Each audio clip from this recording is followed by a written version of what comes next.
Filamu yetu inaanzia hospitali na hapa tunamuona nesi mmoja wa mochwari akiwa amebeba mwili wa mwanamke mmoja anayejulikana kama Anna Fritz. Huyo Anna Fritz ni mwigizaji maarufu aliyefariki kwenye bafu wakati wa sherehe moja ya kifahari hapo town. Mwili wake unaingizwa kwenye chumba cha kuhifadhi maiti ili kufanyia upasuaji siku inayofuata. Nesi huyo anapanga mwili huo sambamba na miili mingine, kisha anafunua shuka hilo lililomfunika maiti na anampiga picha kwa upande wa usoni kwa kutumia simu yake ya mkononi. Baadaye kuna vijana wawili wanaingia hospitalini hapo, mmoja akiwa anaitwa Ivan na huyu mwingine anaitwa Javi. Wanaonekana wakitembea hadi mapokezi na wanaenda kumtafuta rafiki yao anaitwa Paul. Huyu Paul ndo yule nesi wa mochwari ambaye mwanzoni kabisa tuliona anaingiza mwili mochwari. Jamaa hawa wanaenda kumshawishi na wanamwambia kwamba waende naye kwenye party, lakini Paul anakataa. Anasema mpaka amalize shift yake ya usiku ndio anaweza kupata nafasi. Lakini jamaa wanamkazia na kumwambia ya kwamba watamsubiri hadi amalize shift yake ya usiku ndio waondoke naye. Wakiangalia na muda hapo ni saa 4 na ile shift ya usiku inaisha saa 6 usiku. Wakamwambia fresh tu, sisi tutakungoja. Lakini Paul anacheka na kuambia kwamba asubuhi inayofuata pia mimi nina kazi, kwa hiyo sitaweza kuungana na nyie kwani asubuhi nitakuwa nimechoka sana. Ivan na Javi wanaendelea kumbembeleza Paul lakini jamaa anakataa. Akamwambia awapeleke sehemu ambapo wanaweza kutumia pombe zao. Paul anawachukua na kuwapeleka maeneo ya nyuma ya hospitali karibu na mapipa ya kutupia taka. Wanapofika kwenye mapipa hayo kuna pipa moja la njano na Paul anawaambia kwamba wasiguse pipa la njano kwa sababu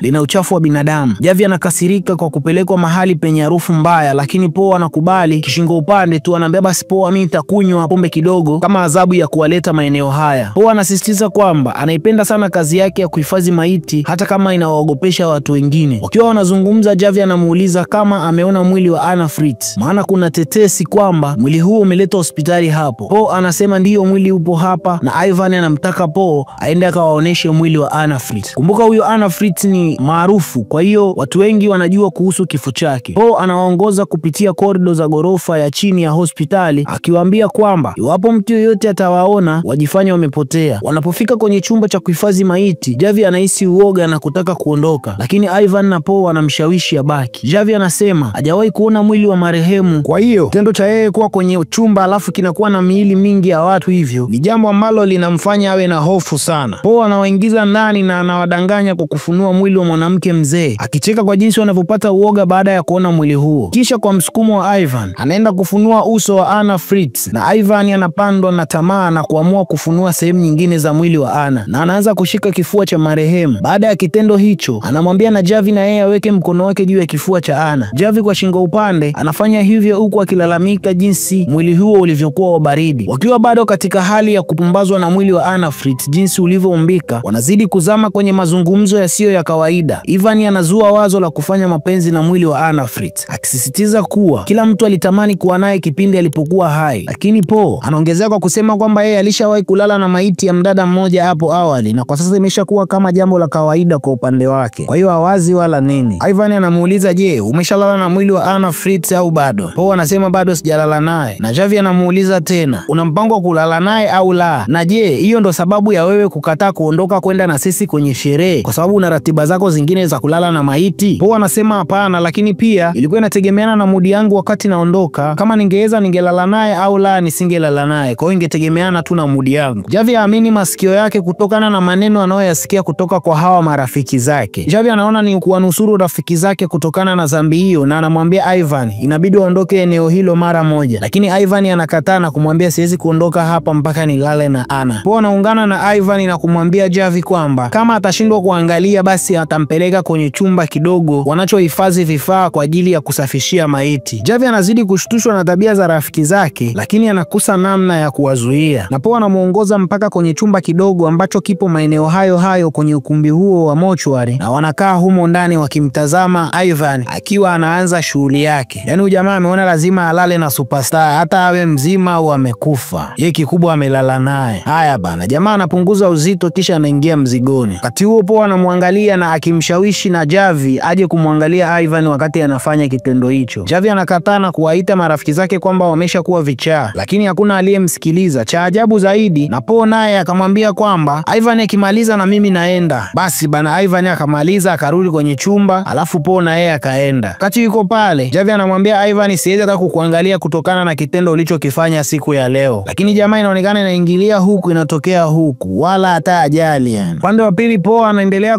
kujiburudisha huku hivi, ghafla Anna Fritz anafungua macho bana. Jamaa akapiga yowe moja na kuruka pembeni. Ivan na Javi na wao wakatoka kwenye kile chumba walichokuwemo, lakini wanachokishuhudia hawakuamini macho yao. Hofu inawatanda wote pale wanapotambua kwamba Hana alikuwa hajafa. Po anakosa utulivu kabisa, akirudi nyuma kwa hofu kubwa na mshangao wa aina yake, huku Ivan na Javi wakikutanisha macho na Anna Fritz ambaye kwa sasa alikuwa anawaangalia kwa kushangaa. Javi anajitahidi kuwa na utulivu na anamsogelea Anna kwa kumwambia kwamba apumzike na wala asiogope. Kisha anawaamuru Ivan na Po wampatie maji, lakini wanakuwa kama wameshtuka na kuganda. Hatimaye Javi anakwenda mwenyewe kuchukua maji na kumpa Anna, huku akiendelea kumtuliza. Anamuuliza Po ni hatua gani wanayopaswa kuichukua baada ya maiti kufufuka. Je, tukamwone daktari au kuna huduma ya kwanza ambaye maiti anatakiwa apatiwe baada ya kufufuka? Po ajui amjibu nini, na wakati huo akionekana ana hofu kubwa. Basi Javi anaamua kumgeukia Anna na kumuuliza kama anasikia baridi kabla ya kwenda kumtafutia kitu cha kumfunika. Wakati Javi ameenda kutafuta kitu cha kumfunika, Ivan anamuuliza Po kama Anna alimuona akiwa anamfanyia kitendo kile, na Po anatikisa kichwa kana kwamba ni kweli Anna alimuona akiwa anamfanyia kitendo kile. Javi anarudi na kumfunika Anna na gauni la matibabu. Ivan anamwambia aache na anaendelea kusisitiza kwamba wanahitaji kufikiria hatua zao kwa kina, kwa sababu mpaka hapo tayari wanakabiliwa na kesi ya ubakaji. Mara wanasikia sauti ya mtu anakaribia kwenye chumba cha kuhifadhi maiti na wote wanajificha huku wakimfunika Anna tena kwa haraka. Mtunza maiti mwingine amekuja na mwili mwingine na anauingiza mwili huo ndani ya chumba, na Anna anajaribu kumfanya mtu huyo amsikie, lakini jamaa anaonekana yuko busy na kazi zake, na Anna viungo vya mwili wake bado havijaanza kufanya kazi vizuri, na pia sauti yake ilikuwa haitoki kila akijaribu kuita, ila anafanikiwa kushusha shuka, lakini mtunza maiti yule hakuwa anaangalia upande huo na anaondoka zake. Javi anarudi mara moja kumfuata Anna, kijaribu kumtuliza na kumwambia kwamba watamsaidia wala asijali, lakini Ivan anamfuata na kumwambia Javi waende kwenye chumba kingine ili wazungumze kuhusu jambo hili. Wakiwa wanazungumza, Po na Ivan wanaonekana wenye hofu sana, wakijadili kile kinachoweza kutokea ikiwa watu watajua kilichofanyika kwenye vyumba hivyo vya mochwari. Tena kilinganisha huyo Hana ni mtu maarufu na mashuhuri, kwa hiyo wanahofia kuwa habari yao itavuma kila mahali, toka magazetini hadi kwenye luninga. Javi anajaribu kuwashawishi kwamba Hana ajui walichomfanyia na wala hawatambui vizuri, lakini Po anasisitiza kuwa anaweza akawa amemuona, maana wakati alipokuwa anafanya tendo kile cha ubakaji alimkuta mwanamke huyo anamwangalia machoni. Ivan anakubaliana na Po na kusema kwamba Hana atazungumza kwa kila mtu kuhusu tukio hilo, lakini Javi anapinga na anataka kumsaidia Hana kwa hali yeyote, maana ameshajua akili za rafiki zake zimeshaweuka tayari. Hivyo Javi anaamua kwenda kuchukua mwili wa Hana na kuutoa nje ili akasaidiwe, lakini wakati Javi anaenda kuchukua mwili wa Hana kutaka kumtoa nje ya chumba hicho, Ivan anamzuia na kumwambia kwamba kumtoa Hana kutawaletea matatizo zaidi. Ivan anaongezea kuwa njia pekee ya kujinusuru ni kumwangamiza Hana, kwani kila mtu tayari anaamini kwamba amekufa. Lakini Javi anakataa wazo hilo la kumuua mwanamke huyo. Ivan anapata hasira kwa sababu ya Javi kukataa kushirikiana nao katika mpango wao wa kikatili. Javi anawaangalia rafiki zake na kwa mshangao anawauliza kama wanatambua wanachotaka kufanya. Katika mazungumzo yao, Hana naye ameanza kupata uwezo wa kutamka maneno na anamwambia Javi kwamba amsaidie, huku akionyesha hali ya kuwa ni mtu mwenye majonzi na hofu kubwa sana. Javi anataka kwenda kufungua mlango, lakini anakuja kugundua kwamba mlango umefungwa kwa nje na yule nesi wa pili aliyekuja kuleta maiti. Hapo naye anasema kwamba funguo zake ameziacha nje. Hivyo Javi anaanza kufungua mlango kwa nguvu na kusababisha kelele. Kelele hizo zinamkasirisha Ivan na wanaanza kugombana. Anamwambia kwamba unapopiga kelele hivyo unawaita watu wengine huku chini, na wanaanza kugombana, lakini kwa sababu Ivan ni mkorofi na anaonekana kuwa ni mtu ambaye anafanya mazoezi kidogo, anamdhibiti Javi na kumpiga vibaya mno. Inabidi Po kuingilia kati na kumuondoa Ivan ambaye anaonekana kama akili zimeanza kumruka hivi. Po anamkagua Javi na kuripoti kwamba bado anapumua, lakini anatokwa na damu nyingi. Po anarudi na kwenda kuchukua shuka kuja kufunika jeraha la Javi, wakati Ivan anamwomba radhi kwa yaliyotokea. Ivan anapendekeza badala ya kuita msaada, wamtoe Javi mahali hapo na kumwacha sehemu ya hospitali ambapo atapatikana kwa urahisi, sababu hiyo ni hospitali na hapo ndipo wagonjwa wanapotibiwa. Kwa hiyo hata wakimweka nje tu atapata msaada. Wanafanya hivyo na kuanza kumburuta, lakini cha ajabu Ivan anabadilisha mawazo na kusema kwamba tukimtoa nje atasema nini kinachoendelea huku mochwari, kwa hiyo inabidi tumweke kwenye kile chumba kingine ambacho kipo ndani ya mochwari. Basi wanafanya hivyo na kuburuta mwili wake mpaka ndani ya kile chumba. Javi akiwa anapumua kwa shida, Ivan anamwambia Po kwamba inabidi wampe wampeleke na Ana mule ndani ya kile chumba ili waweze kumuita mtu mwingine awafungulie mlango. Wanakubaliana na wazo hilo. Basi peleka mwili wa Ana mule ndani, alafu mimi nifanye mpango wa kumtafuta mtu wa kuja kutufungulia huu mlango hapa. Ivan anamuingiza Ana chumbani mule na anamfuata Javi na kuanza kumwambia kwamba kitokea polisi wamekuja kuwasaidia, basi asiseme lolote kwa polisi kuhusu msichana huyo. Anamwacha akiwa amekaa pale bila kujua Javi anazidi kutokwa na damu upande wa nyuma wa kichwa chake. Javi akiwa amepoteza nguvu kabisa, anafumbua macho na kumwomba msamaha Ana, akimwambia kwamba atatafuta msaada, lakini Ana anamwambia sijaribu hata kidogo kusogea kwa sababu atakufa endapo atafanya hivyo, na jinsi walivyomkalisha ndio mbaya zaidi kwa hali aliyokuwa nayo. Ivan na Paul wanarudi kwenye chumba iko. Ana anamwambia kuwa hali ya Javi ni mbaya na anakaribia kufa kwa sababu ya kupoteza damu nyingi. Ivan anamwambia Ana anyamaze. Ghafla mlango unafunguliwa na Paul anakimbilia upande wa pili na kwenda kuonana na mfanyakazi mwingine aliyekuja kumfungulia mlango. Paul anamueleza mfanyakazi mwenzake kwamba nesi wa zamu ya usiku alifunga mlango kwa bahati mbaya bila kufahamu kuwa yeye yupo ndani. Anamzuga pale na ule nesi anaondoka zake. Upande wa pili yupo Ana, Javi na Ivan. Ivan baada ya kuona kwamba wamefanikiwa kufunguliwa mlango, anarudi na kwenda kumwangalia Javi, lakini anagundua kwamba Javi tayari ameshafariki. Anafanya taratibu za kumfufua, lakini juhudi zake zinagonga mwamba. Ana analia kwa huzuni kubwa kutokana na kifo cha Javi, akiamini kwamba basi kama Javi amekufa na yeye atauawa na hawa watu wawili waliobaki. Paul anarudi kwenye chumba na Ivan anamwambia kwamba Javi ameaga dunia. Ivan akijaribu kupunguza mzigo wa hatia, anadai kwamba wangempeleka Javi juu hospitalini asingeweza kuishi kutokana na hali yake ilivyokuwa mbaya. Paul anaingiwa na hofu kubwa akihisi kwamba maisha yao yote yatapotelea gerezani, lakini Ivan anapendekeza jambo la kutisha zaidi, kwamba wamuue Ana alafu waende kuutupa mwili wa Javi huko barabarani, lakini watambeba kwa kupitia lile pipa la njano ambalo mwanzoni Paul alisema kwamba linabeba uchafu wa binadamu. Ana kwa sauti ya majuto anawauliza kama hawajafanya maovu ya kutosha tayari, kisha anawaahidi kwamba hata mwambie mtu yoyote kuhusu alichomfanyia. Ivan anamshika Paul na kumwambia asimsikilize Ana, akisema kwamba kile wanachokifanya sasa kitaamua hatima ya maisha yao. Wanaanza kubishana vikali, huku Ivan akimshawishi Paul kwamba wote wawili wanahusika sawa, na kwamba ikiwa chochote kitajulikana ni wanaanguka wote kwenye hili, maana kila mtu atajua walichokifanya. Paul anasita na anaonekana kuwa na hofu ya maisha yao, lakini Ivan anazidi kumvuta katika njia zake za giza. Ana akiwa amelala kwenye kitanda cha maiti anakusanya nguvu na ujasiri, kisha anaanza kushuka chini. Anachunguza mifuko ya Javi kwa lengo la kutafuta simu yake. Wakati huo huo, Ivan anamuuliza Paul kuhusu lile pipa la njano ambalo lilikuwa na uchafu wa binadamu na watawezaje kulishusha huko chini na kuweka mwili wa Javi. Paul anasema ni wazo zuri na anaamua kumwonyesha njia nyepesi ya kulishusha pipa hilo bila kuonekana. Wanaamua kurudi kwenye chumba cha maiti kabla ya kwenda kuchukua pipa, ambapo wanamkuta Ana akiwa na simu mkononi. Anawaambia kwamba amempigia baba yake na kumweleza kuwa ameamka, na Ivan anakagua simu na kugundua kuwa kuna namba ilipigwa. Ana anawaambia kuwa alimpigia baba yake tayari na baba yake anakuja kumpatia msaada. Ivan na Paul anaamini kuwa kila kitu kimekwisha. Wanaamua kumsindikiza Ana kwenda juu, lakini Ana anapiga kelele huku akiomba msaada na Paul anamnyamazisha kwa kumziba mdomo. Ghafla simu ya Javi inaita na namba inayopiga ilikuwa ndo ile namba ambayo Ana ameipiga muda si mrefu. Ivan anaamua kuipokea na anamsikiliza mtu yule akiwa anaongea na kugundua kuwa Ana alidanganya, kwani mtu huyo alikuwa akiuliza ni nani anayeongea naye, kwa ina maana kwamba alikuwa hajui chochote kinachoendelea. Kumbe Ana alipopiga simu mara ya kwanza walishindwa kuwasiliana na baba yake. Ivan baada ya kugundua hilo anaona wamrudishe tu kule mochwari waende wakammalizie. Ivan anamchapa Ana vibao baada ya Ana kumwambia kwamba Ivan anakera sana. Ivan anamwagiza Paul asafishe chumba hicho kwani kulikuwa kuna damu za Javi, pia amfunge na Ana asiweze kuondoka, na yeye akitoka nje kwenda kufuata lile pipa la njano kwa ajili ya kuja kubeba mwili wa Javi. Ivan anatoka na Ana anaanza kumshawishi Paul, anamwambia kwamba asifanye anachoambiwa na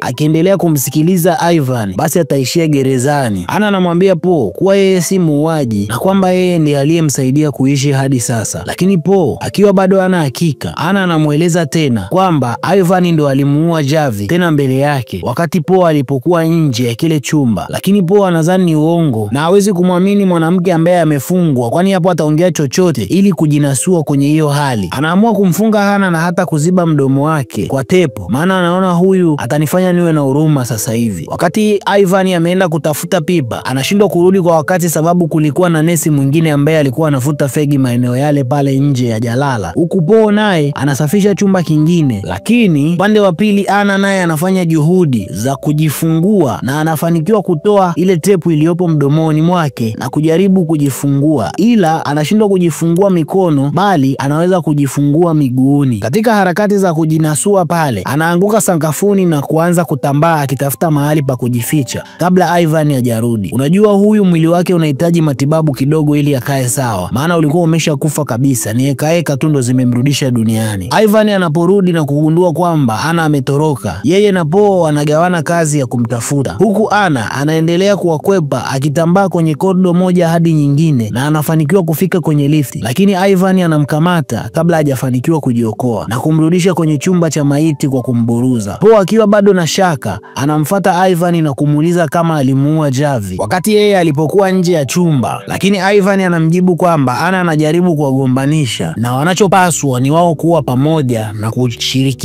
katika kumuua Anna, na watafanya hivyo kwa kumziba usoni na mashuka ili kumnyima pumzi. Paul akiwa ana njia nyingine anashiriki katika mpango huo wa kutisha. Wanamkaba Anna kwa pamoja wawili hao ili kesi iwe yao wote. Katika dakika za mwisho wa maisha ya msichana huyo, anatoka haja ndogo baada ya kupata maumivu anayoyasikia akiwa amebanwa pumzi. Unachezea kufa wewe. Baada ya kumaliza, wanaubeba mwili wa Anna na kuweka kwenye kitanda na Paul anaanza kuusafisha kwa kuondoa alama zao za vidole, huku Ivan akichukua mwili wa Javi na kuweka kwenye pipa kisha anaupeleka nje ya hospitali na kuutupa barabarani. Upande wa pili Paul anamaliza kumsafisha Anna na anauchukua mwili wake na kuupanga kwenye mstari pamoja na maiti zingine, kisha anakusanya virago vyake na kujiandaa kuondoka. Akiwa amesimama pale, mara anasikia sauti kama vile ya maiti imekohoa na anajua kwamba atakuwa ni Anna tu, kwani huyu mwanamke anaonekana kuwa ana roho kama za paka, hataki kufa kabisa.